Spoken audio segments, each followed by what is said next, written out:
বিশেষ করে মৌলিক সংস্কারগুলো সরকারি প্রস্তাবনায় এনেছিল, সরকারি আবার এগুলো পরিবর্তন করে করে বারবার আলোচনায় জটিলতা তৈরি করেছিল। একটি দলের পক্ষে একটা কমিশন ভূমিকা রাখতে পারে না, সরকার ভূমিকা রাখতে পারে না। সরকারের নিরপেক্ষতা নিয়ে আমরা প্রশ্ন তুলেছি, কমিশন নিরপেক্ষতা নিয়ে আমরা প্রশ্ন তুলেছি। বাস্তবায়ন প্রক্রিয়া নিয়ে কিন্তু মূলত এখানে সংকটটা তৈরি হয়েছে। এখানেও কিন্তু ঐকমত্য কমিশনের একটা, আমি বলবো, অন্য দলকে সন্তুষ্ট করার মানসিকতা প্রকাশ পেয়েছে। ওনারা তো বলতে পারতেন সুপারিশে জুলাই সনদ জারি, গণভোট নির্বাচনের আলোকে পৃথকভাবে হবে, তাহলে এখানে ফুল স্টপ করলে কিন্তু জটিলতা হয় না। অথবা দিয়ে যে আবার একটা রাস্তা খুলে দিলেন, এখানে কিন্তু সংকট তৈরি হয়েছে।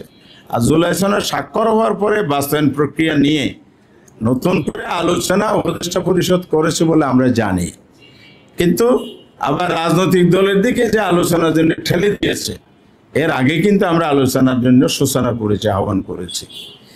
সেখানে যদি সবাই আন্তরিক হতেন তাহলে এই সংকটগুলো থাকতো না। তিনটা বিষয়, একদিকে নির্বাচন, আরেকদিকে হলো ডায়লগ, ঐকমত্য কমিশনে আলোচনা, সরকারের সাথে রাজনৈতিক দলগুলোর আলোচনা, আবার রাজপথের কর্মসূচি। অনেকে এটাকে ভিন্ন ভিন্নভাবে দেখছেন, আমরা একসাথে এক প্যাকেজে দেখছি।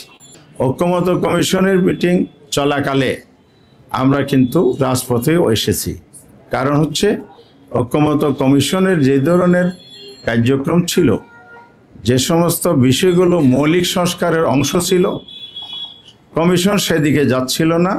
বিশেষ রাজনৈতিক দলের বাধার মুখে তারা থমকে দাঁড়িয়েছিল, একদিকে ঝুঁকে পড়েছিল। তখন আমরা রাজপথে এসে আওয়াজ করেছি, সেই জন্য আমরা আহ্বান জানিয়েছিলাম বসে আলোচনা করার জন্য। সে আলোচনায় ওনারা সাড়া দেন নাই এবং ওনারা জামায়াতের ডাকে সাড়া দিবেন না বলেছেন।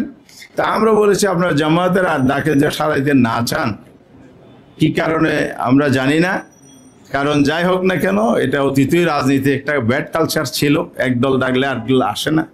কখনো আবার একসাথে আলোচনা হয়, প্রকাশ্যে অথবা আনঅফিসিয়ালি হয়, কিন্তু এবার ওনারা প্রকাশ্যে এটা বলে দিলেন যে আমরা জামাতের সাথে বসবো না। ভালো কথা, তা আমরাও প্রকাশ্যে বলে দিলাম যে আপনারা ডাকেন, আমরা যাব। তো ওনারা সেই ডাকটা দিতে পারেন নাই। এতে বোঝা যাচ্ছে যে আমরা যে একটা পজিটিভ মাইন্ডে আলোচনায় ভিত্তিতে সলিউশন চেয়েছিলাম, সে পজিটিভ মাইন্ডটাকে ওনারা সম্মান জানাতে জাতিকে সম্মান দিতে পারে নাই। গণভোটের বিধান নাই, সেটা বিদ্যমান সংবিধানে নাই। পঞ্চদশ সংশোধনের আগে কিন্তু গণভোট ছিল।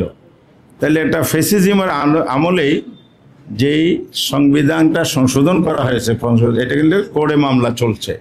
চূড়ান্ত রায় আসলে আমরা বুঝবো সেটা কোথায় গিয়ে ঠেকে।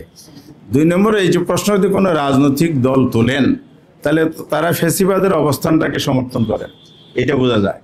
নাম্বার 2 হচ্ছে, আমিও তাহলে একটা কথা বলতে পারি, 5 বছর পর পর নির্বাচন হওয়ার কথা, 26 সালকে 5 বছর পূর্তি হয়, তাহলে এটা কি সংবিধানে আছে? এই সংবিধানের কথা বলে ওবায়দুল কাদের আর শেখ হাসিনা বারবার জাতিকে কিন্তু বিপদের মধ্যে ফেলেছে, তাদের অপশাসন চাপিয়ে দিয়েছে। তো যারা এই ধরনের প্রশ্ন আবার তোলেন, সংবিধান সংবিধান সংবিধান বড় না জনগণের অভিপ্রায় বড়, জনগণের জন্য সংবিধান না সংবিধানের জনগণ?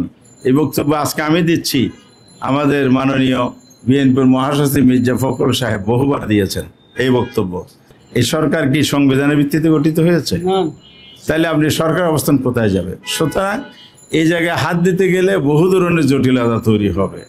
সংবিধানের প্রসঙ্গে নেই, সমাধানের পথকে রুদ্ধ করে দেয়া, আলটিমেটলি তারা ফেব্রুয়ারিতে নির্বাচন চায় কিনা এই প্রশ্ন তৈরি হয়ে যাবে। তখন সরকারকে বোঝাতে চাই, রাজধানীর সমাবেশ দিয়েই যদি সরকার মেসেজ নিতে পারে, দেশবাসী যদি বোঝাতে পারে, বুঝতেও পারে, তাহলে আমরা মনে করি এই সমাবেশেই একটা বড় ধরনের মতামত উঠে আসবে।